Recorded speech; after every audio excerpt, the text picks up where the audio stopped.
So the writing process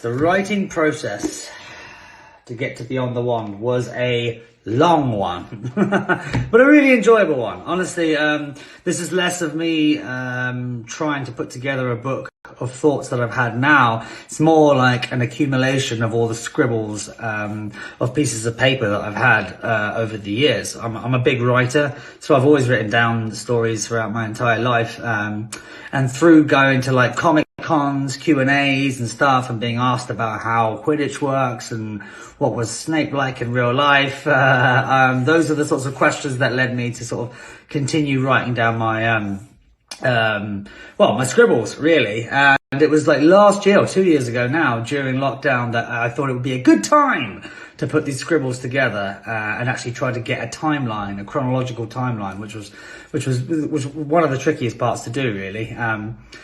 But yeah, it was an utter joy. It really, really was. Not only for me, like reliving my own memories and cross-referencing them with other cast members that I've worked with.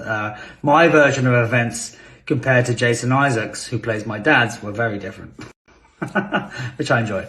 But also, yeah, I'm well aware that memories fade. So it was really an attempt to make sure that those memories that were so important to me in my early years weren't lost.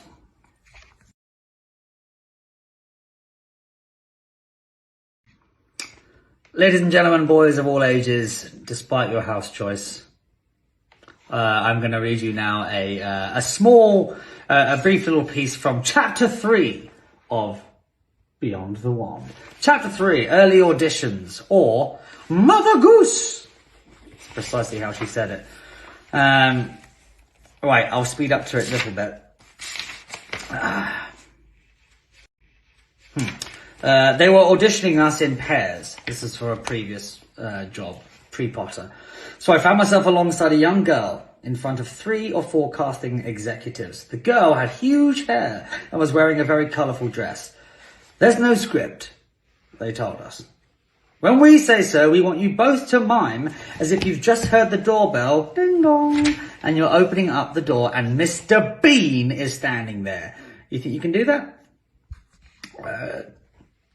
I nodded. I'd been through quite a few auditions by this time, so I wasn't too nervous. The girl, though, seemed kind of kooky. She turned to the casting people and said, "Are we allowed to faint?" There was a moment. The casting people exchanged a look. I found myself thinking, wow, she's really going for it. Maybe I should have upped my game. "I think we'd rather you didn't faint," one of them said. She looked a bit crestfallen, but she nodded and the scene started.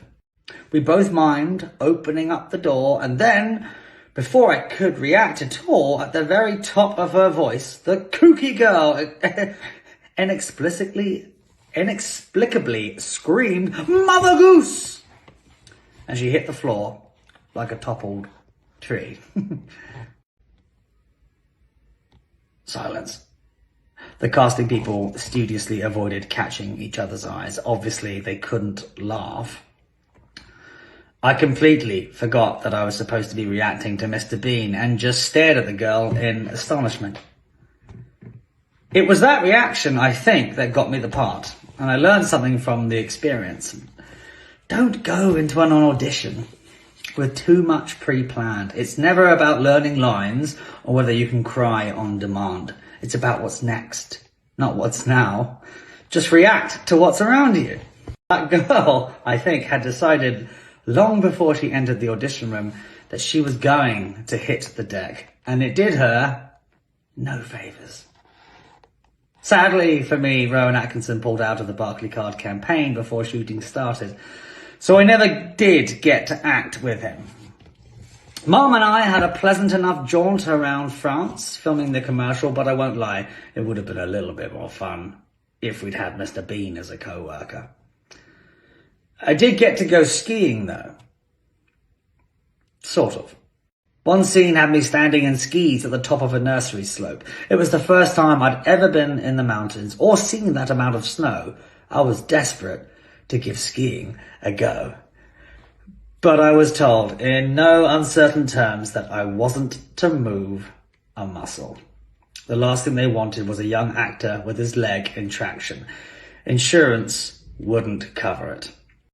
I did, as I was told, but the time would come a few years down the line when I would be somewhat less obedient when it came to observing the rules and regulations of a film set. Chapter 4 coming soon. Peace and love.